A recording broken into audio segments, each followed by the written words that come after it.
dal leen ak jàmm ci seen chaîne bu mag bii di NTA TV Sénégal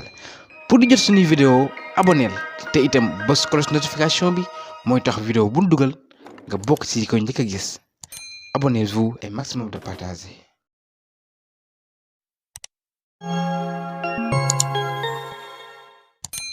yéen waa Tivaouane ñu ngi leen di nuyu di leen sant di leen ñaanal di ñaan yàlla ce que li nga xamante ne mooy projet bi ñu yore yàlla defal ñu mu antu yàlla def muy njëriñu ñëpp quoi képp koo xamante ne ki jeune nga rek te nekk fii ci Tivaouane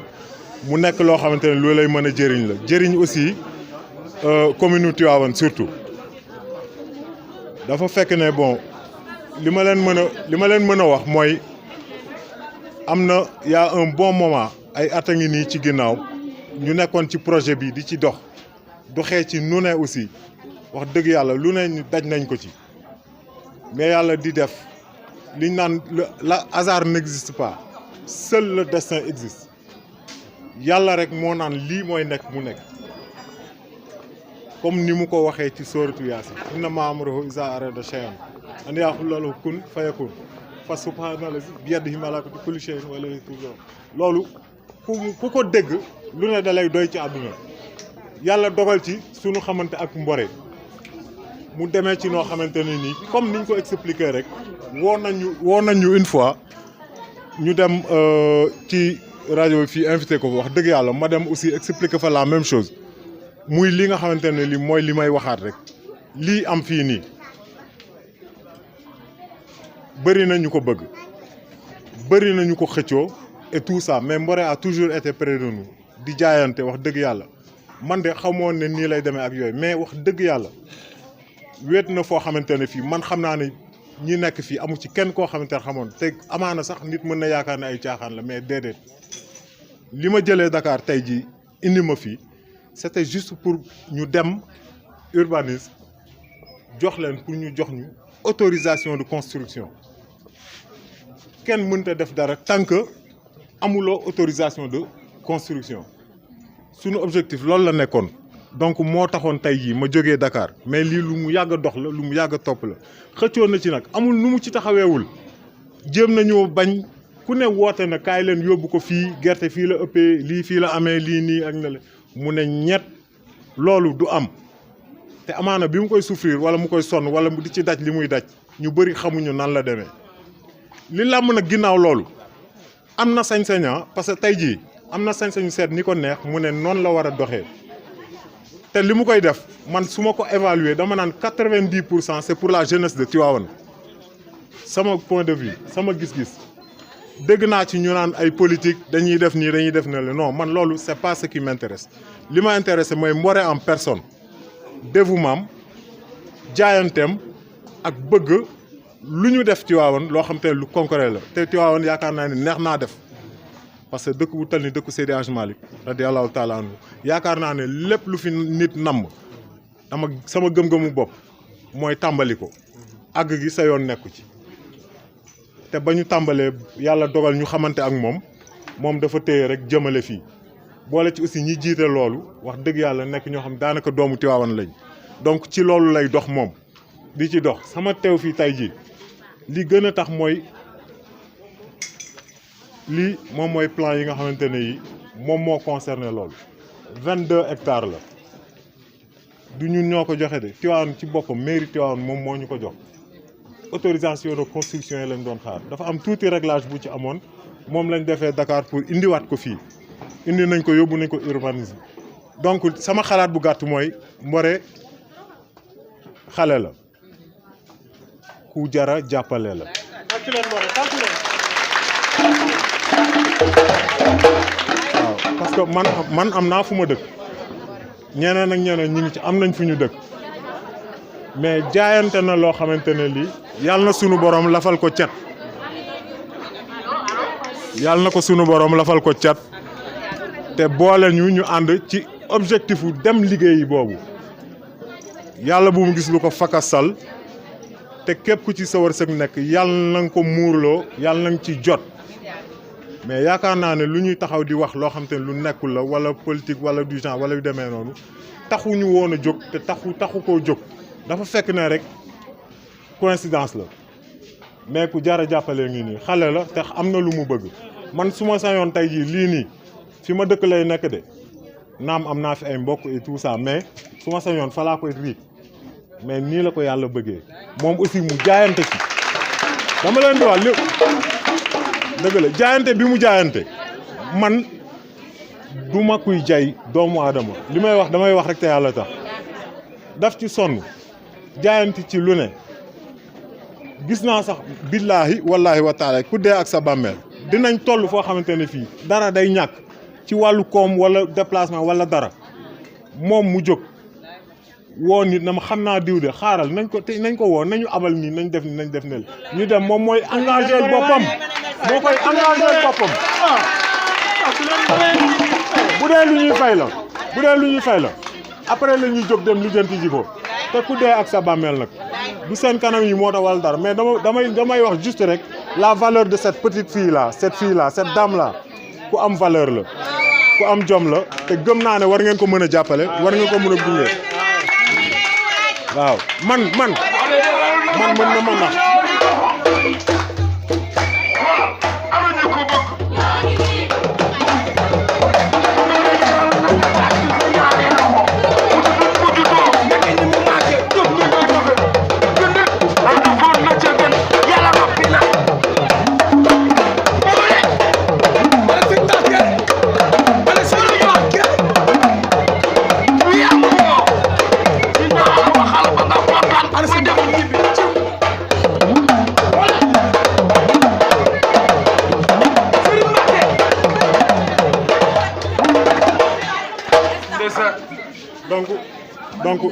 donc loolu la woon sama gars yi maa ngi jégalu mais loolu la woon donc mu nekk loo xamante ne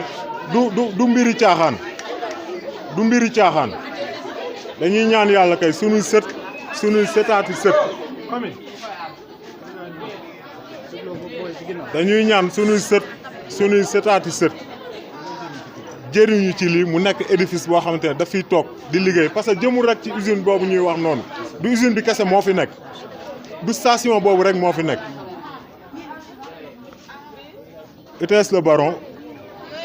daanaka multinational la day def import export day def lu nekk jënd ak jaay te réew mi dëkk bi dëkku loolu la yooyu business moo fi am donc nit ki aussi boo ko bëggee dimbali da nga koy dimbali ci li mu miin li mu xam muy jënd ak jaay dugal génne ak yu demee noonu te objectif yi ñu am mooy bu ñu mënee am 100% ci li nga xamante ne li moom moo jëm ci usine boobu ci wàllu ku fay liggéey kuy def nii lépp loo xamante ne dañ ko soxla ci wàllu doomu aadama tant que mu ngi fiy am yaakaar naa du lu ñuy jéggaani feneen donc yàlla nañu yàlla lafal cat dolli ñu sutura ñun ñëpp dolli ñu jàmm en tout cas daal seen doom la gunge leen ko ngeen jàppale ko beneen côté bu mu jëm xaw ma de mais ci wàllu liggéey ak yooyu noonu man gëm naa ne lu mu ma def loo man dinaa ko def lu mu ma wax loo man personnellement dinaa ko wax te ci loolu laay dox quoi salaamaaleykum jërë ngeen jëf. ñu ngi nuyu ñëpp ñu fi teew di nuyu suñu papa suñu nijaay suñu goro Cheikh Diop Maktoum ndax suñu goro la moo takk suñu mag bu ñu bokkal ndey ak baay ñu ngi koy nuyu bu baax di ko ziar di ko jox wàccuwaayam di ko ñaanal yàlla fa mu nekk yàlla na ko yàlla indiwaat ci njaboot gi ci barke yonent bi di nuyu monsieur le maire Mass Diagne moo ma jàngal 4e jàngal ma 3e mënoon a dóore lool nag ak yow de di nuyu sunu papa Sakho Ndiaye di ko jox wàccuwaayam di ko ziar bu baax a baax di nuyu ñii ma àndal sama waa koñ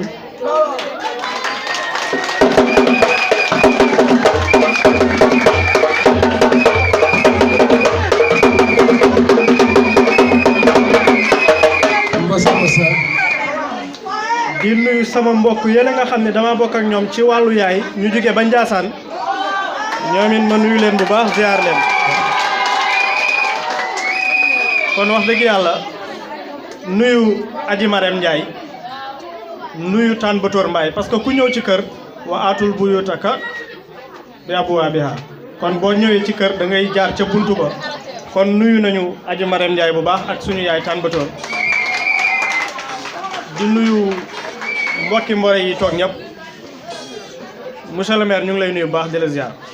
Papa Sakho ñu ngi lay nuyu bu baax di la ziar di wax rek comme ni ko suñu grand commissaire waxee ñun ay xale lañu dëkk ci koñ bi muy quartier Sëñ Babacar ñu yàgg fi lool nag ñun bañ fiy dëkk 92 suñuy parents di fi am kër bëri na ñoo xam ne bu ngeen leen ko mayoon duñ ko jël duñ ko bëgg ñu nekk fi di xaar yàlla ba tey yàlla fekk si ñu fi wax dëgg yàlla ba tali jaar fi lépp jaar ci loolu nag Cheikh Diop Maktoum mi ñu taxaw ci digg këram gi di def lii joué na ci rôle bu am solo parce que wax dëgg yàlla bi koñ bi méttee lëndëm métti booba kenn nekk fi moom moo fi nekkoon di ñu dimbali ba tey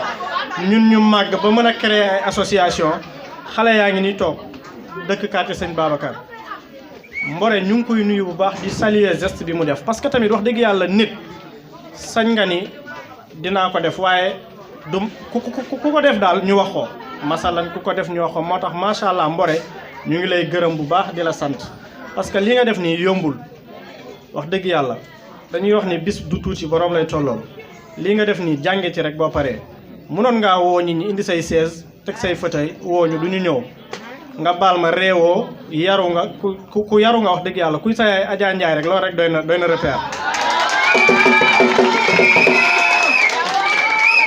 monsieur le maire nag dañ lay wax ni ñun ci koñ bii la ñu dëkk ñu ngi fi pour suñu koñ non seulement ñu ngi fi pour Tivaouane parce que wax dëgg yàlla moom mi def na rôle bu am solo ci ñun ku la jàngal rek mënoo koo fay ci loolu walbatiku nag jiite la kon loolu geste bu rëy la wax dëgg yàlla donc nag dañ lay tawat suñu koñ bii di quartier Sëñ Babacar jeunesse yaa ngi nii jigéen ñaa ngi nii koñ bi boo fi duggee bëri na loo xamante ni manqué na fi ñuy ñaan rek ngir yàlla nañu ci ñëpp jàppale war nañoo am tali war nañoo am sunu jàkka am nañ fi jàkka bu mag mu ngi dox war nañ ñoo dimbali mu pare parce que tamit loo mën a am ci àdduna ñun ay jullit lañu amuñu lu dul jàkka jàng loolu la ñu am ku ñuy dimbali dañ ñuy dimbali ci loolu dimbali xale yi nga xam ne tamit aussi dañoo yor ay association amuñu yor ay daayira du ñu am rajo parfois bu ñu toogee di wax li ñuy wax sax doo ko dégg donc monsieur le maire yooyu yëpp ñu ngi la koy joytu di la ñaanal yàlla yan bi yàlla na oyof waaw yan bi yàlla na oyof comme ni ko commissaire waxee politique nag moo mel noonu parce que tey boo ci nekkee surtout nga nekk ci dynamique gu élection wala yooyu campagne yooyu kenn ku ci ne dina la seet si ñun nag wax dëgg yàlla ku ne seet si nañu mais bu dul dara ba du dara wax dëgg yàlla dinañu la téye monsieur le maire Diagne Sy Mbengue ndax yàlla ak jëmmi Mbore mi nga xamante ni xale la waaye ko am jom la pour wax la ni la quartier Sëñ Babacar moom jox nañu Mbore seen accord lu Mbore wax ñu ngi ci ginnaawam bu nee ñu ñëw leen ñu ñëw bu nee ñu toog leen ñu toog salaamaaleykum. maa ngi ñuy mbooloo mi yëpp ñu fi toog ku ci nekk sa tur ak sa sant waaw di nuyu kilifa yi fi toog mi Mass Diagne mi tonton Sakho Ndiaye waaw di nuyu surtout temps Adja ndax mooy kilifa kër gi tey di ko ne yàlla na fi yàlla bàyyi ba si kanam ak kanam waaw maa ngi sant yàlla bu baax a baax tey suñ nee ma wax dinaa kontaan trop wax dëgg yàlla ndaxte tey dañ ne quartier Sëñ Babacar dañoo war a unir dañoo booloo doon benn wax dëgg yàlla ndaxte tey bu ñu wootee mag ak ndaw ñëpp a ñëw kon ngàcce gaalama quartier Sëñ Babacar waaw tey dañoo toog tey di doon bis bu neex bis bu tedd bis bu sell tamit du kontaante trop si ku ñuy waaj a wax tey mii Diagne Sy Mbengue wax dëgg yàlla tey Diagne Sy Mbengue amuñu fayam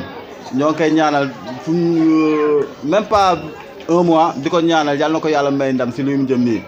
tey gis nañ fi mouvement Free the Mangaz gis nañ fi mouvement ànd jàppale Diagne Sy Mbengue mii ñii tey waaw di ñaanal tey sama rakk yi ma taxawal tey ndaxte idée boobu ñoo ko joxe wax dëgg yàlla pour ànd jàppale Diagne Sy Mbengue di wax Diagne Sy Mbengue ne quartier Sëñ Babacar et tout derrière Diagne Sy Mbengue incha allah rabi ndaxte jeunesse bi tey dañoo mobiliser carrément waxtaan nañ ba juboo kon amuñu lenn loo xam ne carrément nañ jàppale Diagne Sy Mbengue ndaxte gis nañ fi tey Diop Sy gis nañ fi Ablaye Ndiaye Ngalgou quartier moom loolu mënut a ñàkk ndaxte ku nekk ak fi nga far ak fi nga féetee yaa ngi dégg mais ñun dañoo doon ñoo xam ne dañoo digne te direct te dañoo sincère ndaxte am na koo xam ne carrément moom si koñ bi moo ngi ñuy jàppale moo ngi ñuy dimbale kon ngàcce gaalama kook ngàcce gaalama Diagne Sy Mbengue di ñaan tamit di ñaan carrément nit ñi taxawaayu gestuñu carrément ndax quartier Sëñ Babacar tey amuñu leen lu dul union faire la force yaa ngi dégg loolu lay ñaan yàlla maas ñoo ngi lay ñaan bu baax a baax ne carrément Diagne Sy Mbengue mu gestu waa quartier Sëñ Babacar ndaxte quartier Sëñ Babacar soxla nañ ko trop soxla nañ aide soxla nañ loo xam ne carrément tamit ndimbal la ndaxte tey jeunesse bi yàgg ñooy téye koñ bi yàgg ñooy téye réew mi yaa ngi dégg di ñaan yàlla bàyyi fi Sakho Ndiaye mii di ñaan yàlla bàyyi fi ñëpp ci kàttanu yàlla ak Seydina Mohamed di surtout nag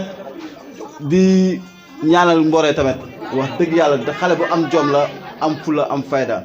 waaw di sant bu baax a baax di ñaanal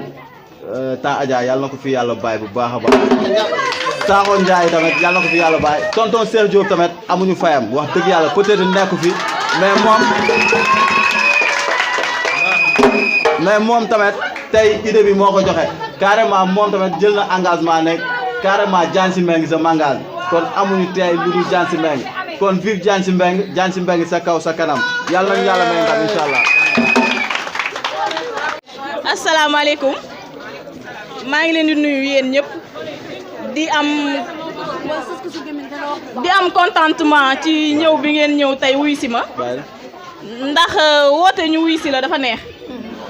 te woowuma leen ci ay caaxaan woowuma leen ci loo xamante ni si ni waruma leen cee woo donc man yaakaar naa ni quartier Serigne Babacar Sy bi su ma fi wootee mouvement pour soutenir Diagne Sy Mbengue di politique war na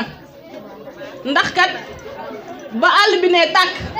kenn ñemewu fi mennum sam papa Cheikh Diop Makto moo xuus jàll kenn jàllale ko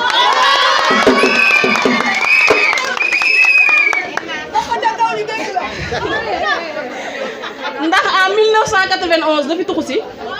bi mu fi ñëw ñetti kër la fekk ñëpp ni Cheikh Diop dof na àll bee mu dem dëkk fa warul waaye mu ñëw sanc débloqué ay millions à l'époque woo Sénélec ñu indi courant woo SDE ñu indi ndox woo Sonatel ñu indi téléphone naam su ko deful woon dinañ ko indi waaye dana yeex kon man tey su ma wootee fii nit ñi wuyu si ma jaadu na bàkkoowuma ko nag sam papa ko fi def mi ngi noonu donc maa ngi remercier ñëpp di leen wax ni leen nag jamono bi dañoo toll ci ay élection maire fi mu ne ñëpp a ngi xëcc di woote waaye ñun bi affaire yi amee dañoo def taxaw seetlu ndax gis nañ fi candidat yu bari waaye ñun nag ca commencement ba faruñu ci kenn parce que ñun Tivaouane moo ñu ñor bokkuñu ci citoyen yoo nga xam ne dañuy toog naan ku falu baax na ak suñu yoon newu ci déedéet ñun dañuy xool ki nu war a fal ñu far ko defoo li nga war a def ñu fekk la ci mairie ba génne la ñun loolu lañu ànd léegi nag bi ñu gëstoo ci ñi fi nekk ñëpp nag lañ gëstu amuñu xaaj ak seen waaye bi ñu yegsee ba suñu jàmbaar ji Diagne Sy Mbengue lañ doon seet dañ koo gis ndax ci gérance moo leen mën moo leen ëpp diplôme moo leen gën a riche parcours fi mu jaar ku fa jaar taq ban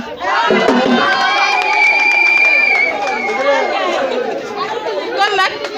moo tax ñu choisir ko parmi ñi fi nekk ñëpp waaw ndax ñun tëbuñu tëb ànd ak moom dañoo renseigné wu ci moom dañoo def suñu investigation personnelle bi ñu xoolee li ñu gis ci moom moo nu convaincre gisuñu ko ci ñeneen man li ma gën a attiré ci Diagne Sy du def ay fausse promesse ñaar moom a échappé woon ci moom taxaw meeting déglu ko mu wax benn bi mooy bi ma ko dégloo daf maa convaincre parce que dama fay jóge vendredi ànd ak ñoom dem meeting première meeting bi dañoo damaa wàcc taxaw seetaan bi ma seetaanee bi nit ñi ne ko monsieur le maire dañoo bëgg nga defal ñu nangam ak nangam ak nangam bi mu jëlee parole neewu leen dinaa leen ko defal bu ngeen ma falee dani leen am naa yéene gi tey dinaa ko wuti ñëw defal leen ko bu ci yàlla andee bi bi wàcc ma oto bi ndax loolu moo ma intéressé woon ci moom loolu laa doon déglu ji te dégg naa ko donc ba deuxième meeting bi ñu demee wàcc ma oto bi bi ñu xoolee Diagne Sy parcours am macha allah mu riche lool mu nekk fii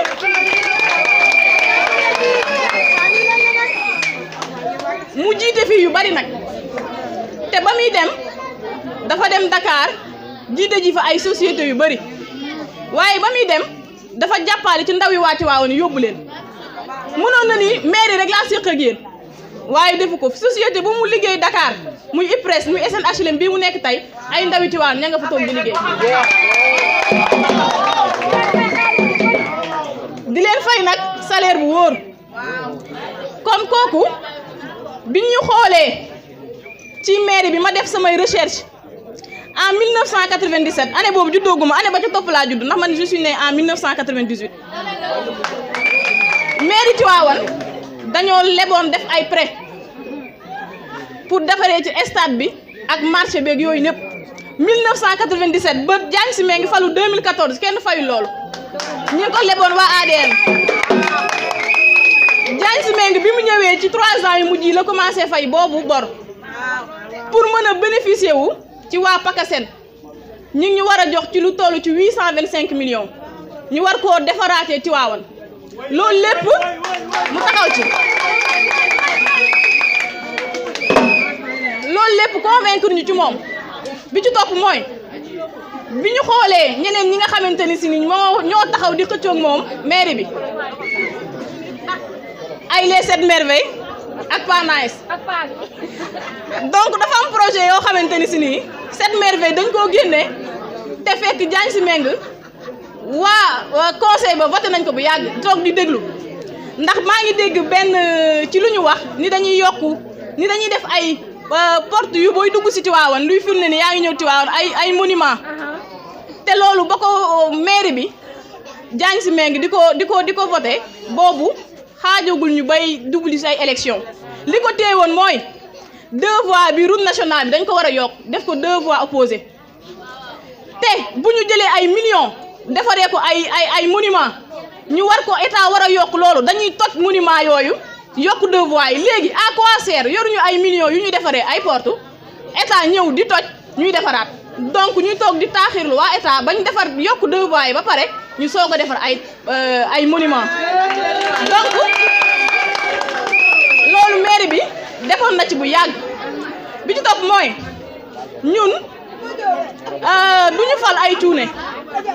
ndax ñun ñëpp la ñamale muy Diagne Sy muy Ngalgou muy Diop Sy ñun ñëpp la ci yamale ñi ci topp nag des fois da ngay dégg ay nit ñun la da ngaa ñàkk fayda lu tax nga topp ci ginnaaw Diagne Sy ñun ñàkkuñu fayda ñun at mi ñu judd ku ñàkk fayda juddu ci dafa fekk ni Tivaouane moo nekk ci loxo Diagne Sy te ñun Tivaouane moo ñu ñor moo tax ñu topp Diagne Sy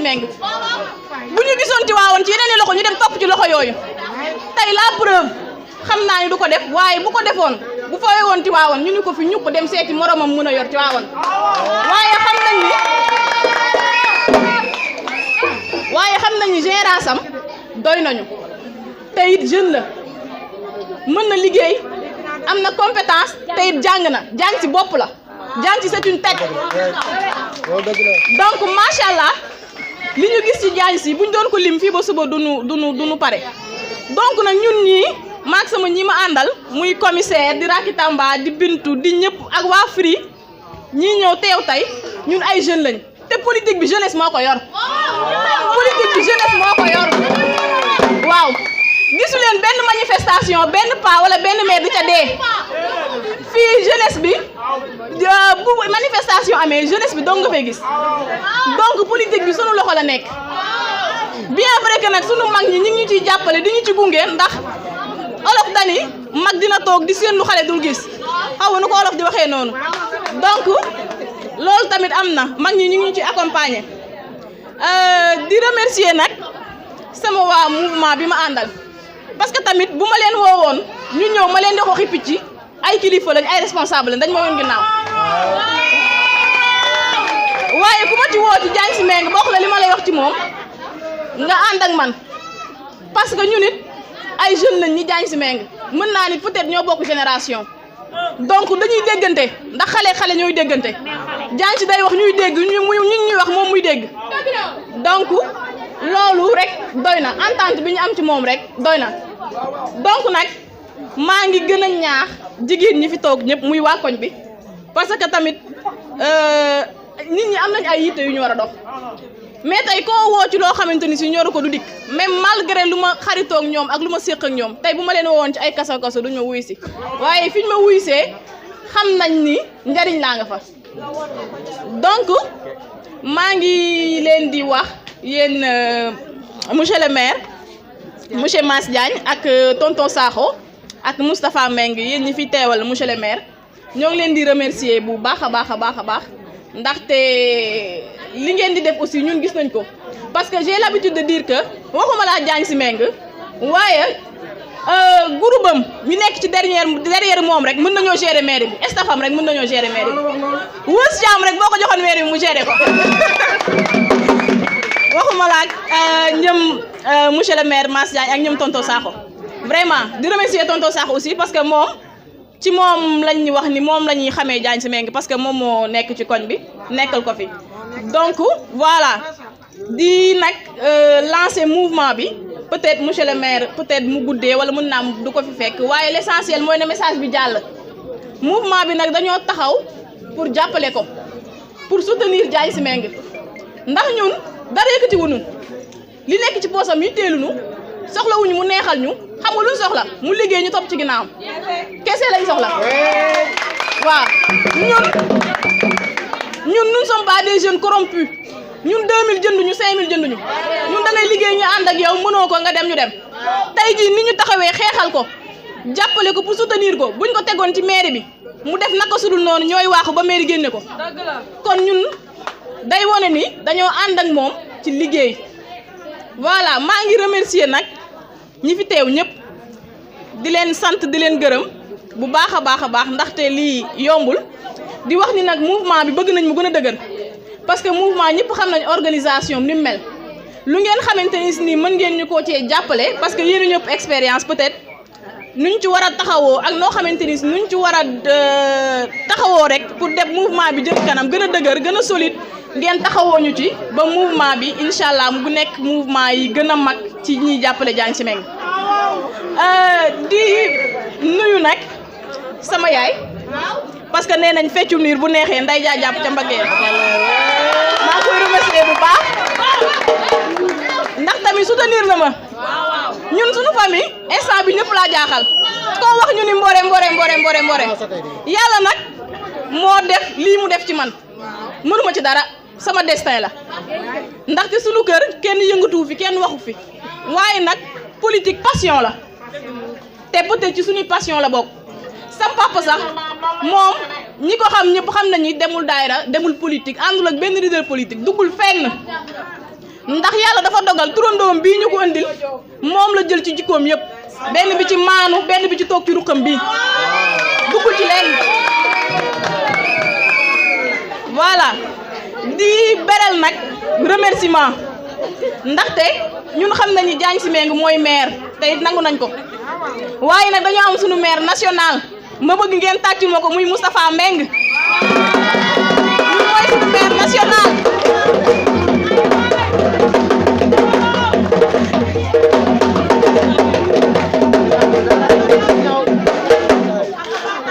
ndax nag Diagne Sy Meng yàlla dafa def mu yor liggéeyam Dakar yor suñu maire bi di alterner les deux nekkul tout le temps Tivaouane waaye ñun waa Tivaouane suñu demee maire yi fekk fa Tafa Meng suñu xel day dal ndax disponible na baax na serviable na loolu du man dong maa ko wax loolu ñëpp ko wax Tafa noonu la ko yàlla bindee donc looy def que ça soit mu nekk ci mairie bi wala mu nekk ci Diagne Sy wala mu nekk ci beneen jàmbur yàlla da cay taxaw donc nag ñoo ngi koy remercier bu baax a baax di rafetlu teewaayam di rafetlu képp ku fi ñëw di leen wax ni nag peut-être maire nekku fi waaye gëm naa ni message bi dina jàll parce que nag comme li ma wax rek ci commencement bi jeune politique jeunesse bi moo ko yor te jeunesse bi yëpp a ngi nii Diagne Sy nag day wax ak ñun ci niveau ñu koy tontoo ci niveau voilà donc nag ñun dañ koy suivre ou de loin dañuy suivre monsieur le maire ñun woowuñu di ñu bokkal ñuy jël te de gëstuwuñ ci moom ñun danoo gëstu jël suñu décision après mûrement réfléchi moo tax ñu topp ci ginnaawam di ko wax nag mu gën a góorgóorlu di ko jox benn conseil di leen wax peut-être dina ko seetaan wala message bi dina jàll di ko wax ni ko la vie c'est un couloir boo ci nekkee ne te laisse pas distraire par les portes et les fenêtres dëmbalal sa yoon rek nga jubal ko nga dox sa dox parce que proverbe bi ma wax nii dañoo nekk ci misaal mi dafoo nekk nii ndax ñi ngi ci ay élection ñëpp a ngi wax jaañ si mee nga nangam jaañ si mee nga nangam dafa nay dafa nangam bu mu leen déglu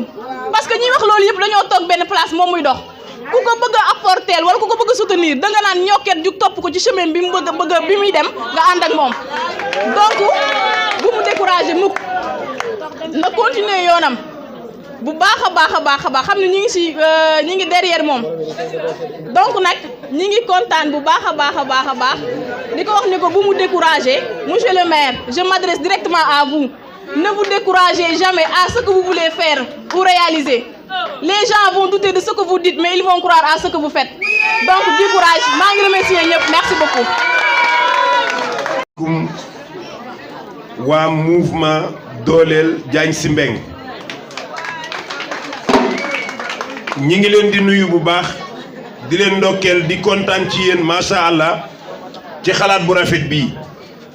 man lii duma leen ci ñaanal duma leen ci sant duma leen ci gërëm mais sañ naa leen ci encouragé puisque yéen ak moom yéen a bokk Tiwaawan kon lii ngeen def déjà mooy yéen a ñaanal seen bopp ba pare ndax maire bi fu mu dëkk Tiwaawan fu mu juddoo Tiwaawan fu mu jànge Tiwaawan fu mu takke soxna Tiwaawan fu mu am ndey ak baay Tiwaawan fu mu am familleem Tiwaawan Seydi Hadji Malick fun ko miin Tiwaawan Serigne Babacar Sy doomam la fun ko miin Tiwaawan Mawlaay Abdal Aziz Al Amine ñun ñëpp ñu sopp ko fun ko xam Tiwaawan moo nu tànnal doomu Tiwaawan kon Mboore ak commissaire ak ñi mu àndal lii ñëpp loolu su amee ba ñu am fit dañu koy sante suñu papa Sakho Ndiaye ndax wax dëgg yàlla suñu papa la suñu xarit la Massamba Diagne jaratul kenn di ko sant ak gërëm na ko ñépp ñaanal xolam bii ko yàlla dénk mu yaatal ko nit ñi ba fu mu taxaw ñu koy wax ginnaaw yàlla moo tax Tiwaawan tabarkalla moom Massamba Souleymane Khoule jërëjëf man dama waxul sax ay Mamadou Diagne Sy Mbengue mais Souleymane mais ku ko jox Sénégal mu yor ko gis nga nit boo xasee am xam-xam jub may ma tuuti ma ñëw nit boo xasee am xam-xam jub say waajur ñaanal la boo xamee sa bopp xam fi nga bokk xam li lay xaar waajal sa bopp ban mën a taxaw ci géew di la joobe boo dee as gor luñ la jox mu dox waaye boo jàngul amoo xam-xam àndoog ñu am xam-xam musoo nekk ci mbir mukk ba collecté ko te amuli njuuj njaaj man de wóoluwuma laa dénk mbër si yaan gii ci ginnaaw Tiwaawan caaxaan baaxul est-ce que xam nga ni ñun ñi nekk ak Mamadou Diagne Sy Mbengue di ànd ak moom dañuy sant yàlla bu baax xam nga lu tax Tiwaawan ñépp nee nañ Diagne Sy daa nay ñu ni Jóob seetal li ak ngalgu waa léegi dem ci nit mu lay may 10 000 mooy développé Tiwaawan waa léegi Diagne Sy nay waaye léegi Diagne Sy ñu saf ñun léegi ña ànd ak ngalgu ak Jóob si xañ na am tax ñu ànd ak ñoom Tiwaawan am wala ay 10 000 ak 100 000 développé wul Tiwaawan xam nga lan mooy développé Tiwaawan am xam-xam am ndigalu mag ñi fexe ba téel ñu suñu budget bii di suufu kese ba xale yi bu ñu jàngee ba pare am fu ñu dëkkal seeni yaay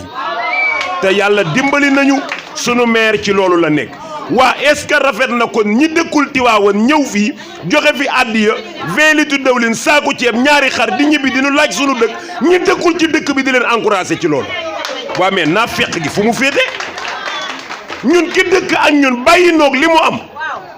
bàyyi noog li ñu am bàyyi noog li mu am te lu mu am dolli ñu ñi fi dëkkul joxuñu nu lu fees ba bëgg a jël li ñu yor yóbbu ñu dëkk ci dëkk bi di leen ci encouragé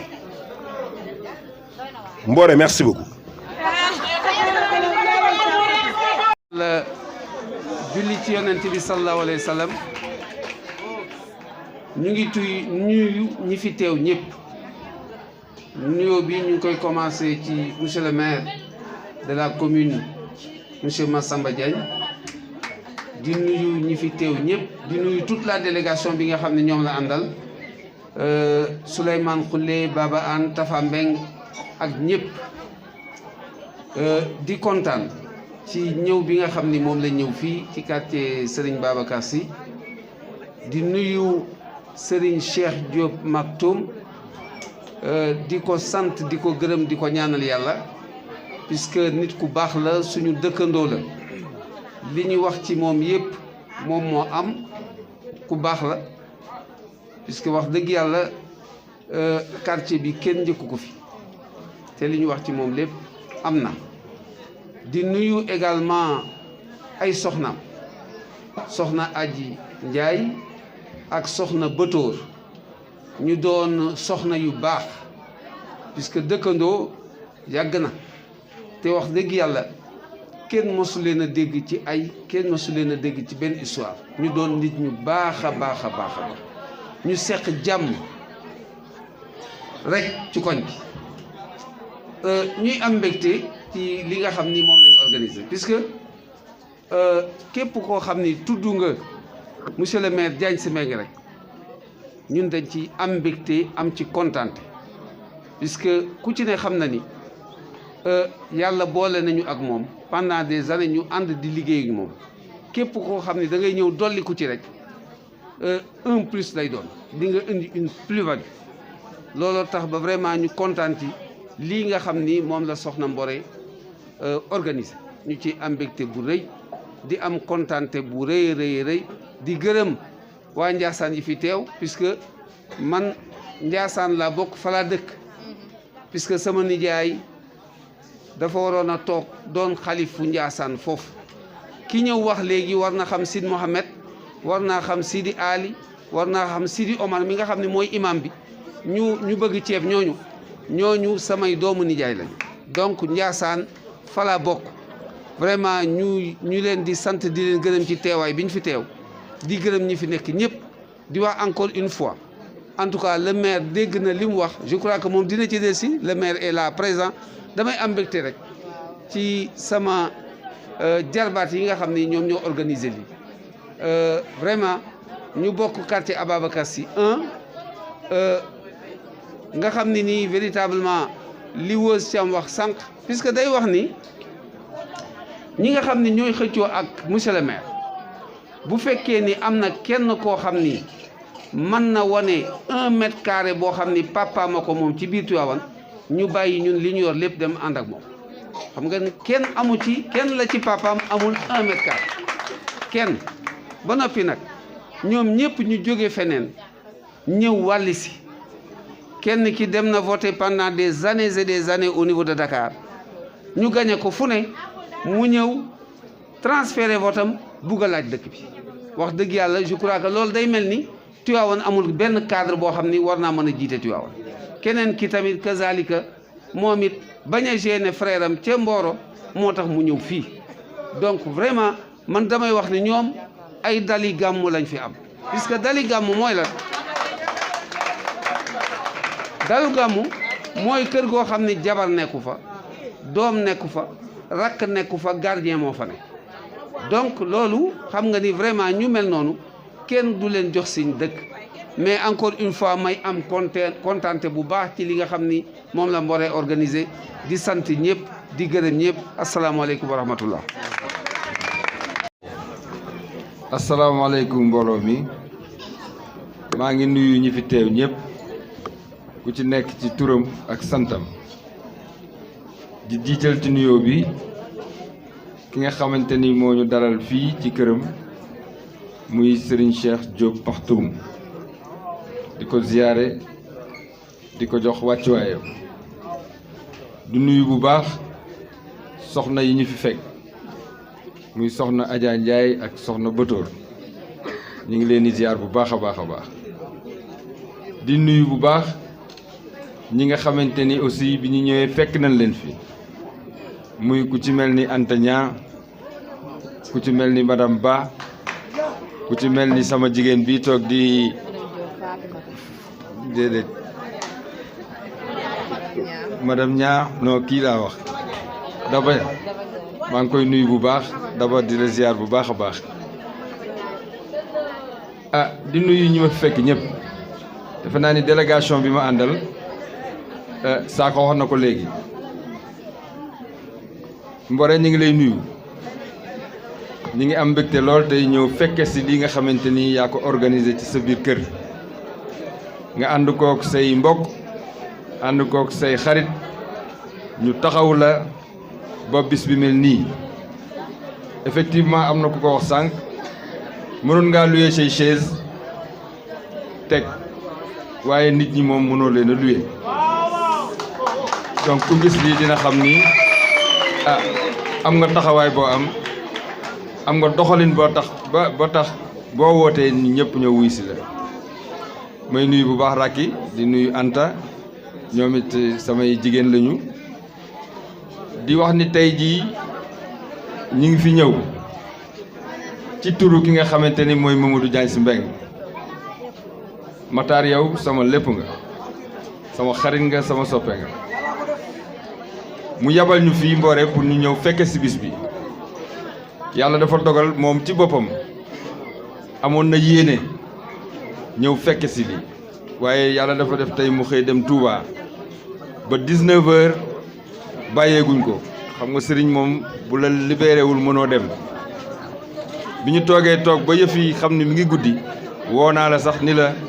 dina ñëw teewal ko bu yàlla defee mu bokk ci incha allah dina fekke lii bala muy jeex mais li ngeen def dafa am solo parce que nekk jeune am gis-gis dafa am solo ñu toll ci moment boo xamante ni il faut que nit ñi def un choix parce que dañu jëm ci élection locale Mbore nga ànd ak say nit taxawal sa mouvement ànd dooleel Diagne Sy Mbengue def sa choix porter sa choix sur le maire Mamadou Sy Mbengue mais juumoo parce que ki nga tànn moom la Tivaouane tànn moom la sunu kilifa diine yi tànn moom la président de la république tànn te loolu su amee am na lu tax sànq dégg naa la wax nga tuuti ci parcours maire wane na ni toogu leen rek les yeux fermés ngeen ni noo ñun dañuy dem rek sóobu ci nit da ngeen ko gëstu xool sa démarche xool sa vision xool ses projets ngeen jàpp ni kii kat mooy le meilleur choix pour Tivaouane te juumu leen parce que ki ngeen tànn c'est un jeune maire comme tu l'as dit qui a été gouverneur qui a été préfet qui a été directeur général de l'IPRES qui a été directeur de cabinet du ministre de la Femme qui a été pour diriger la délégation spéciale de Dakar nekk directeur des ressources humaines direction du ministère des collectivités territoriales nekk secrétaire général caisse de sécurité sociale tey jii moo nekk directeur général SNHLM nekk le maire de la commune de Tivaouane kon kooku defe naa ni Tivaouane war na am fierté ci seen doom ji nga xamante ni tey au plan national taxawal na fa loo xamante ni tey jii dootul dañ ba ilaa yawmi din waaye soo ñëwee Tivaouane dafa am solo waa Tivaouane xam loolu monsieur le maire bi muy ñëw fii Mbore fekku fi maire yi dafa fekk ñu taal maire bi dara amu fi bi muy def passation de service maa ngi taxaw këyit la ko préfet jox ca biir préfecture mu nekk donc challenge boo xamante ni kenn xamul nu mu toll lu toll ni Tivaouane ñu jox la ko amoo maire yi defe naa ni liggéey bu rëy boobu amul lu ko gën a rëy mu ni Tivaouane mérité wul loolu Tivaouane war na am mairie boo xamante ni koo gis xam ni lii Tivaouane la mérité na ko mu génne 7 millions ci poosam parce que li may wax lépp nag lu ma fekke la ndax yàlla def na sama diggante ak moom di gaawu la ak duñ ko samedi ak dimanche la dara xaju fi mu génne 7 millions ni Tivaouane dina am ay locaux yoo xamante ni au moins dina ko mën a recevoir waaye dina fa am au moins ku soxla kayitu juddu boo ñëwee ñu defaral la ko mu dem fële ca hôtel ba nga xamante ni mooy hôtel Aljanatu mu peinturaat ko équipé bureau yi def fa climatiseur def fay tapis def fa lépp commodité yëpp ba ku fa ñëw buñ la recevoir au moins di nga xam ni recevoir nan la ci mairie bu am solo kayitu juddu kenn mënatu ko woon a am parce que ku ne xam na ni état civil suñu ko taalee pour ñu mën a defaraat kayitu juddu il faut mu am un décret présidentiel le président de la république rek moo mën a def décret pour ñu defaraat mairie ba nga xamante ni dafa yàqu waaye moom mu ni loolu su ko xaaree doomi Tivaouane yi dinañ sonn dinañ bëgg a def examen dinañ bëgg a tukki wala ñu soxla yenn kayit duñ ko mën a am mu dem gis président tribunal boobu Cheikh Ba moo fi nekk dem gis procureur bu Thiès ni leen il faut ñu wut benn mécanisme boo xamante ni dinañ mën a soulager doomi Tivaouane yi ak ñi fi soxla kayit pour que ñu bañ a am benn jafe-jafe ci wàllu woowu ñu accordeel ko léegi boo ñëwee Tivaouane bu fekkee sa kayit dafa lakk ñu defal la li ñuy wax acte détérioré defal la demande de reconstitution su ko defee ñu defaral la sa extrait yóbbu ko ci président tribunal mu signé ko yóbbu ko ci procureur mu signé ko ñu jël ko defaat ko ci registre yi pour que soo ñëwee te doo am problème dafa naan loolu dafa naan lu ko gën a am solo amul mais yemul foofu mu ni mairie bii ñu nekk tey di mairie yi gën a dàq ci Sénégal entrepreneur ba ko yoroon jël xaalis ba lekk ko mu ni lii duma ko seetaan mu woo entrepreneur bi résilier contrat bi mu amoon ak moom dem wutiwaat beneen beneen entrepreneur ci 3 mois ñu tabax mairie bu bees tax tey jii moo nekk nii may seedeel waa Tivaouane ni mairie daan nañ toog juróomi weer duñu fayeeku dañ daan liggéey ba weer bi dee parce que mairie bi amul lu mu leen fayee mu ni loolu man duma ko seetaan parce que nit bu liggéeyee balaa ñaqama fer da nga ko war a fay alalam ba mu fi ñëwee ba tey salaire musul tardé waxul yemul foofu waaye dafa yokk seeni salaire te ay doomi Tivaouane fa nekk su nga ñëwee mairie ba gis ñi ñu fa recruter ngeen xam ni ay doomi Tivaouane la yu jàng am seeni diplôme ñoom la recruter dugal ko ci mairie ba loolu am na solo monsieur le maire Diagne Sy Mbengue su may lim li mu def fii ci Tivaouane ba suba du ma fi jóg waaye li ma koy wax toujours dama ni ko monsieur le maire li ma gën a neex ci sa politique mooy da nga koo jëmale ci ndaw ñi ak jigéen ñi suufu Tivaouane ku ne xam na ni foncier maire boo dem ci Sénégal tey seen maire jafe-jafe ba ñu gën a am mooy wàllu suuf mais moom dafa téye suuf si te dinaa leen wax li tax mu téye ko tey jii Mbore yow ci sa bopp dama lay encore féliciter di la encourager parce que yow da ngaa war a nekk modèle pour les autres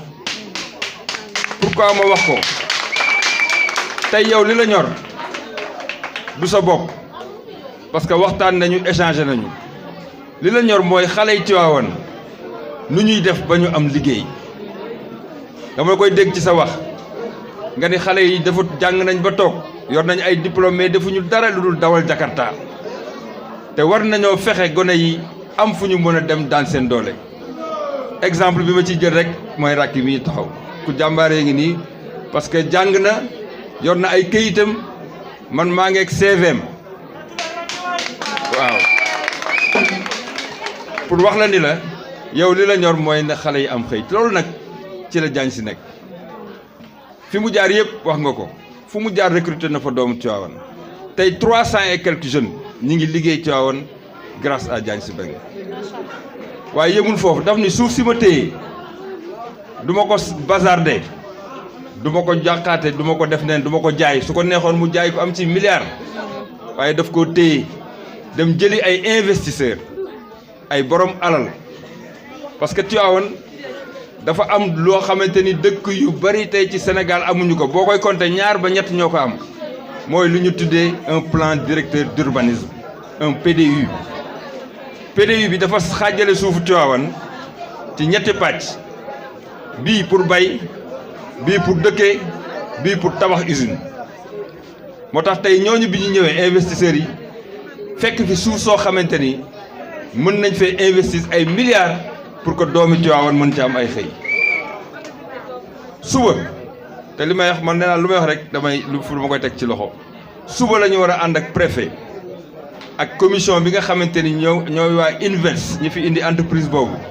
pour dem sur le terrain pour xool impasse ya fa nekk pour mën a commencer évaluation impasse fay seen xaalis ya fa ne pour que usine bi mën a ñëw commencer déjà présent implanté wu. kon damay jox waa Tivaouane ni leen surtout les jeunes ayez confiance au maire Diagne Sy Mbengue parce que tegal fi loo xamante ni jëmul fenn lu dul ci xale yi ak jigéen ñi te incha allahu rabbi bu ngeen ko joxaatee dëkk bi di ngeen gis ni la mu doon defar li mu doon nësër du woon lenn lu dul rek épanouissement wu jeune Tivaouane ak femme Tivaouane te incha allahu rabbi loolu am nañ yaakaar nii ngeen taxawee di ay jeunes boole kook les jeunes yi ngeen gis tey léegi ñu ñëw mooy les sentinelles du maire ak ñeneen cellules yoo xamante ni ñi ngi ci te may ñaan solennellement ngeen jël seeni mouvement ak di waa Free Tivaouane ma leen di remercier encore une fois Baye Mbacké ci seen taxawaay chaque fois depuis ñu ñëw ànd ak monsieur le maire amul jour boo xamante ne duñu sol seen dal di dugg ci dëkk bi di dem seeti nit ñi di waxtaan ak ñoom di leen indi ci monsieur le maire kon Baye maa ngi remercier tous les membres du mouvement di leen remercier di leen encourager ci li nga xamante ni yéen a koy taxawal may ñaan seen mouvement ngeen ñëw yéen ànd ak les sentinelles du maire ngeen àndandoo di élaborer ndoo ay activités parce que c'est des jeunes tous ngeen di bokkandoo ay activités di defandoo ay programmes parce que loolu lépp du jëm fenn fudul gën leen a dooleel et puis gën a dooleel seen maire muy Mamadou Sy Mbengue kàddu yi moo mën a wax fii yëpp bari na je peux parler du maire jusqu'à demain des projets qu'il a élaboré des projets te li ñuy wax du loo xamante ni lu ñuy jëli di andi la am loo xamante c'est déjà tey jii à Tivaouane am na fi projet yoo xamante ni teg nañ ci suñu loxo le centre intégré et de valorisation des déchets léegi mu pare ça va prendre 300 jeunes boo demee maison familiale ñu ngi fay valoriser les bouts de vidange yi nga xamante ni ñu ngi koy jëlee ci fi ñu koy déposer di ko valoriser di ci defar këriñ di ci defar engrais tey tool bi ñu ko def bu ngeen demee di ngeen gis meññeef ga na mu mel ak na mu rafete et ça a créé des emplois parce que c'est des jeunes ñoo fa nekk di ko liggéey pour vous dire daal Mboré que ci turu maire laay waxee ci kàddoom laay waxee xam naa ni lu ma wax bu ñëwee dina ko signer parce que xam na ni du ma wax lenn loo xamante ni lu dëppoowul ak gis-gisam la ak vision dina xamal ni en tout cas le maire est très content ci lii nga taxawal tey fas ko accompagner et ce n'est que le début du commencement comme on dit mais le mieux reste à venir te jàpp naa ni fi mu leen jëmale fu am njariñ la foo xamante ni si incha allahu rabbi ci yoonu développement rek la koy teg parce que moom tout ce qui l'intéresse mooy développer Tivaouane te ku xool diggante Tivaouane diggante 2014 ak 2021 di nga xam ni Tivaouane soppeeku na bu baax a baax. bu ngeen génnee ci tali bii rek seen tali bii rek romb di nga xam ni y a 5 ans y a 6 ans c'était pas comme ça moo tax ma ni dëgg ko jig Tivaouane toujours moo xool nee naa ko monsieur le maire da ngaa jig Tivaouane ndax bi nga ñëwee ci la lu bëree feeñ biir Tivaouane donc vraiment may encore une fois di leen remercier di leen wax ni daal maire moom tàllal na leen loxo ñàkkul ni sax moom ko doon gën a mën a wax parce que xam naa ne na ci xolam waaye incha allah dina jàppale les jeunes dina leen accompagner ba fexe incha allah rabbi ngeen mën a am loo xamante ni di ngeen ci sukkandiku dimbali seen bopp aussi waaye dimbali seen i waajur te defe naa ni loolu rek mooy li am solo te Sakho wax na ko sànq Weuz wax na ko sànq ànd bi du àndu deneen lu dul àndu ngor ak àndu nawle xam ni ñun ñooy doomi Tivaouane ñoo war a ànd defar Tivaouane te noonu nga ko waxee sànq c'est la vérité ñëwu leen pour pousse ko rek mu nekk maire déedéet da ngeen di ñëw ànd ak moom jël Tivaouane àndandoo defar ko ba Tivaouane àgg fa nga xamante ni fa lañ bëgg mu yegg fa Tivaouane sax defaru na ba noppi ndax dëkk maam Cheikh Seydi Hadji Malick defaru na ba noppi da nga fiy defaroo kay baa nga yàqoo fi waaye incha allahu rabbi dinañ àndandoo di yëkkateendoo di tëralandoo ba fépp fu ngeen bëgg ñu yëgg fa Tivaouane incha allah yàlla may ñu àggale ko fa. sunu mbokk waa Ndiassane yi wax nga dëgg waaye Ndiassane ak Tivaouane tey kenn mënatu leen a xàmmee loolu mu wax jàpp naa ne lu am solo la. Et dans le cadre de l'intercommunalité entre la commune de Tivaouane et la commune de Chérif parce que Ousmane Sarr sunu xarit la sunu lépp la dañuy diisoo dañuy waxtaan lépp loo xam ne aju na ci lu leen di dimbali lu leen di jàppale en tout cas dinañ ko dox pour que ñu mën leen a satisfaire incha allah rabbi donc kaddu yooyu rek laa doon yëkkati encore une fois di sant di gërëm ñëpp di ñaan yàlla daal yàlla njëlbéen boo xamante ni réccu du ci am ku ne li mu ci séntu aussi yàlla defal ko ko ba Tivaouane bi ñu bëgg jëm ca kanam mu jëm sa kanam asalaamaaleykum wa rahmatulahi taala wa barakaatu merci beaucoup.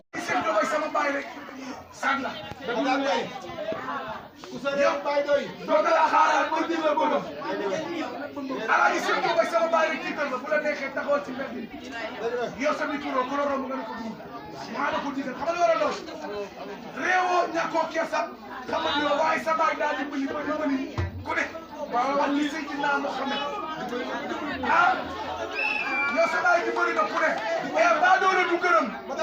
di soxor du gërëm kuy ñaan du gërëm barke Seydina Muhammad sànq dama ni mbaa dara boo teg bu ndaw du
xoolal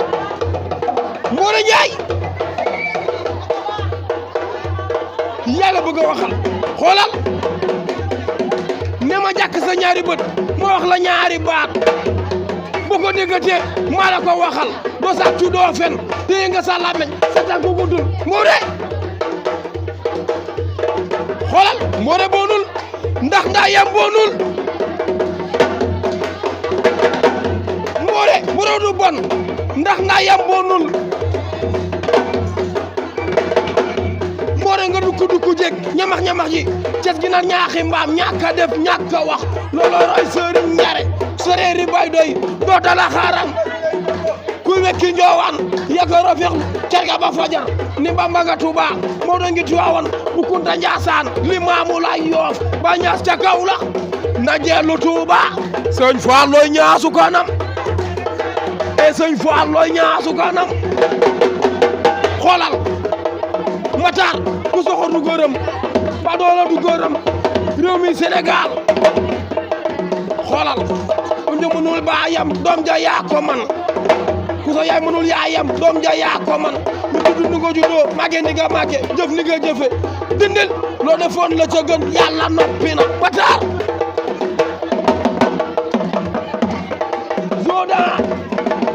barke yonent bi maa bañ nangu ma ko xoolal sama yaay Matar kuy géwal man maay géwal sama juróom ñaari maam yëpp xoolal kuy géwal man maay géwal Matar Mbaye yaay booy kuy géwal man maay géwal xool sama juróom ñaari maam yëpp pii géwali fi yaay pii waaw waaw kuy géwal man maay géwal xoolal kuy géwal man maay géwal lu tax sama juróom ñaari maam yëpp pii géwali fi yaay pii ndeysaan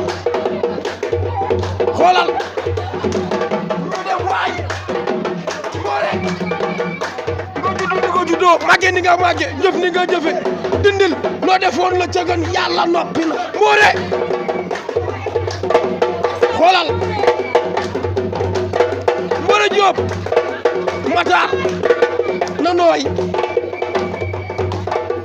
Mbore xoolal kuru ku sa café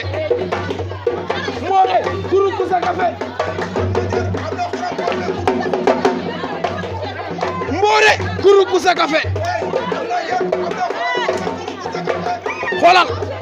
Mbore kuru ku sa café am na jar am na xorompole am na ndox mu neex kuru ku sa café xoolal Mbore nga juddu ni nga juddoo màggee ni nga màggee jëf ni nga jëfe dindil loo defoon la ca gën yàlla noppi na Mbore del fëgg sa dënn del gaaw ni mana li lépp sa ndey ko liggéey nga juddu ni nga juddoo màggee ni nga màggee jëf ni nga jëfe lu dukku jég ñamax ji su dinaar ñaaxi mbaam ñàkk a def ñàkk a wax looloo roy sëriñ ñu njare séréer yi bay doy doo tala xaaran ba jëla ba ma ku wekki ñoowaan yaakaar fi ker ga ba fajar ni Bamba ga Tuuba moo doon ngi Tiwaawan bu Kunta Njaasaan li maamu lay Yoof ba ñas ta kaw la nan dee lu Tuuba sëñ Faal loo ñaasu kanam sëñ Faal loo ñaasu kanam woy sama nay xoolal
dal leen ak jàmm ci seen chaîne bu mag bii di NTA TV Sénégal